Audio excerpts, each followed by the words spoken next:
Students, और next topic is law of mass action. ठीक है, इक्विलिब्रियम से रिलेटेड ही हमारे पास एक लॉ है।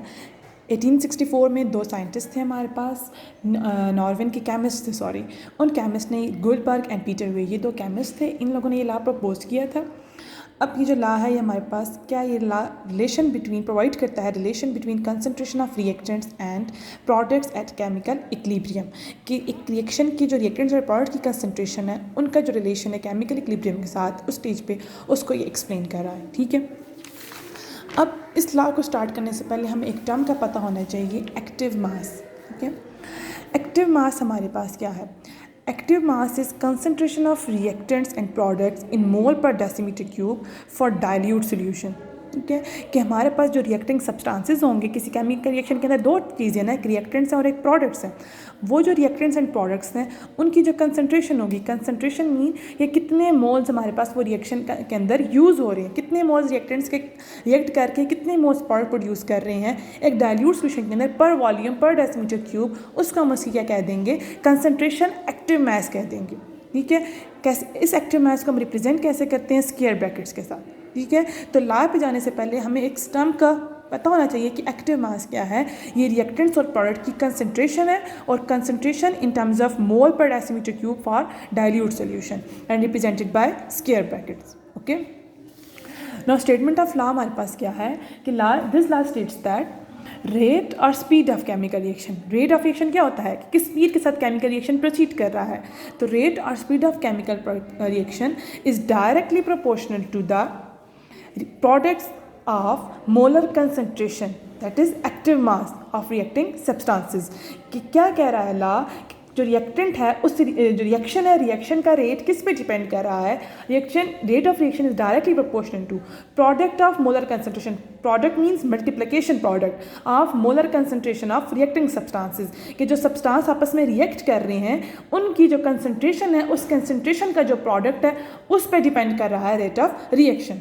ठीक है, जितना वो कंसंट्रेशन ज़्यादा होगी रिएक्टिंग सब्सटेंसेस की, उतना रेट ऑफ रिएक्शन क्या होगा, ज़्यादा होगा। अब हम एक जनरल रिएक्शन लेते हैं, रिवर्सिबल रिएक्शन लेते हैं, जिसमें रिएक्टेंट्स ए और बी आपस में रिएक्ट करके प्रोडक्ट सी और डी प्रोड्यूस करेंगे। ठीक है, रिवर्सिबल रिएक्शन है तो दो इसके अंदर सब रिएक्शंस होंगे, जब ए और बी रिएक्ट करके सी और डी प्रोड्यूस कर देंगे, इसको हम फॉरवर्ड रिएक्शन कह देंगे, और आफ्टर सम टाइम जब सी और डी डिकम्पोज करके दोबारा से ए और बी प्रोड्यूस करेंगे, इसको हम क्या कह देंगे, रिवर्स रिएक्शन कह देंगे। अब हमारे पास 4 सब्सटेंसेस हैं इसके अंदर, A B C and D, ये कोई भी केमिकल सब्सटेंसेस हैं। अब ए और बी जो रिएक्टेंट्स हैं इनकी एक्टिव मासेस को, मोलर कंसंट्रेशन को हम कैसे प्रेजेंट कर देंगे, square brackets A and square bracket B. ठीक है, और जो प्रोडक्ट्स हमारे पास सी और डी हैं इनकी कंसंट्रेशन को हम कैसे रिप्रेजेंट कर देंगे, square bracket C and square bracket D. ये एक्टिव मासेस को रिप्रेजेंट कर रहे हैं रिएक्टेंट्स एंड प्रोडक्ट्स के। अब हम जाएंगे रेट ऑफ रिएक्शन पे। तो इस रिवर्सिबल रिएक्शन के अंदर दो सब रिएक्शंस हैं, फॉरवर्ड एंड रिवर्स रिएक्शन। तो फर्स्ट हम जाते हैं रेट ऑफ फॉरवर्ड रिएक्शन पे। तो रेट ऑफ फॉरवर्ड रिएक्शन हमारे पास क्या, रेट को आर से रिप्रेजेंट करेंगे, एफ फॉर फॉरवर्ड रिएक्शन।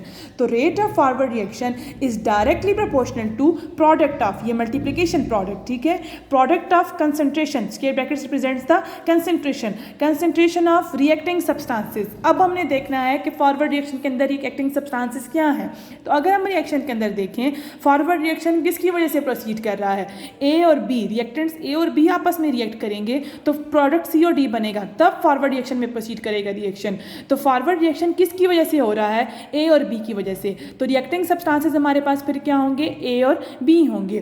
तो rate of forward reaction is directly proportional to product of concentration of reacting substances, that is A and B. Okay, अब हमारे पास ये प्रोपोर्शनैलिटी का साइन है, इसको जब हम रिप्लेस करते हैं इक्वल के साथ तो हमारे पास साथ एक कांस्टेंट लगता है। यहाँ पे हमारे पास कांस्टेंट क्या होगा, K F, rate constant, K for rate constant, F for forward reaction. K F is rate constant for forward reaction, rate constant for forward reaction, concentration of A and B. तो ये equation, इस equation को हम equation ए कह देते हैं। ये हमारे पास है rate of forward reaction. Clear. Next हमारे पास है rate of reverse reaction. Rate of reverse reaction हमारे पास क्या होगा, according to law of mass action के rate is directly proportional to product of reacting substances. अब हमने देखना है कि रिवर्स रिएक्शन के अंदर रिएक्टिंग सब्सटेंसेस क्या हैं। अगर हम इस रिएक्शन के अंदर देखें तो रिवर्स रिएक्शन किसकी वजह से हो रहा है, सी और डी आपस में रिएक्ट करके दोबारा से ए और बी प्रोड्यूस करेंगे, इसको हम रिवर्स रिएक्शन कह रहे हैं ना। तो रिवर्स रिएक्शन किसकी वजह से प्रोसीड कर रहा है, सी और डी की वजह से। तो रिवर्स रिएक्शन की रिएक्टिंग स्पीशीज़ कौन सी होंगी, सी एंड डी। तो rate of reverse reaction is directly proportional to product of concentration of reacting substances C and D. ठीक है, फिर हम जब प्रोपोर्शनैलिटी साइन को रिप्लेस करेंगे तो इक्वल आएगा हमारे पास, और कांस्टेंट, कांस्टेंट हमारे पास के है, K rate constant and R for reverse reaction, K R is rate constant for reverse reaction. This is equation B. Okay, rate of reaction for reverse reaction. अब हमारे पास ये एक रिवर्सिबल रिएक्शन है। Reversible reaction है तो हमें पता है रिवर्सिबल रिएक्शन के अंदर after some time equilibrium establish होती है। तो इक्विलिब्रियम जब आएगी हमारे पास, एट इक्विलिब्रियम, इक्विलिब्रियम पे हमारे पास क्या होगा, इक्विलिब्रियम हम किसको कहते हैं, इक्विलिब्रियम हमारे पास वो स्टेज होती है रिवर्सिबल रिएक्शंस के अंदर जब रेट ऑफ फॉरवर्ड रिएक्शन और rate of reverse reaction equal हो जाए, उस स्टेज को हम क्या कह देते हैं, इक्विलिब्रियम। और ये इक्विलिब्रियम हमें पता है कि रिवर्सिबल रिएक्शन के अंदर एक स्टेज ऐसी आती है जब इक्विलिब्रियम इस्टेब्लिश हो जाती है। तो इक्विलिब्रियम पे इन दो रिएक्शंस का रेट इक्वल हो जाएगा। अब फ्रॉम ए और बी हम आर एफ एंड आर के रिवर्स की वैल्यू पुट करेंगे। आर एफ की वैल्यू है हमारे पास K F concentration of A and B, and R R rate of reverse reaction की वैल्यू क्या है, के आर सी एंड डी। अब हमारे पास ये कंसंट्रेशन एंड रेट कॉन्स्टेंट्स हैं। कॉन्स्टेंट्स को हम एक साइड पे कर लेते हैं एंड कंसंट्रेशंस को हम एक साइड पे।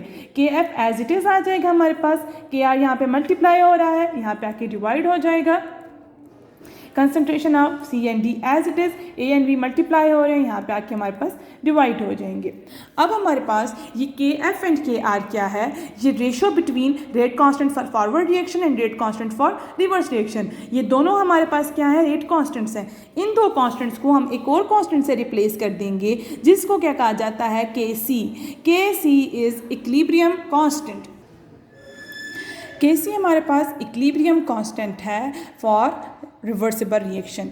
और ये के सी किसके इक्वल है, this ratio between product of concentration of products to the product of concentration of reactants. कि ये के सी किसके इक्वल है, concentration of reacting substances C and D which is products and concentration of reacting substances A, B which is reactants. So Kc is ratio between, this line indicates the ratio, Kc is ratio between concentration of products and to the concentration of reactants. कि अगर हम इस reaction के अंदर देखें तो C and D हमारे पास क्या है, प्रोडक्ट्स है ना, ठीक है, और A and B हमारे पास क्या है, ये रिएक्टेंट्स है।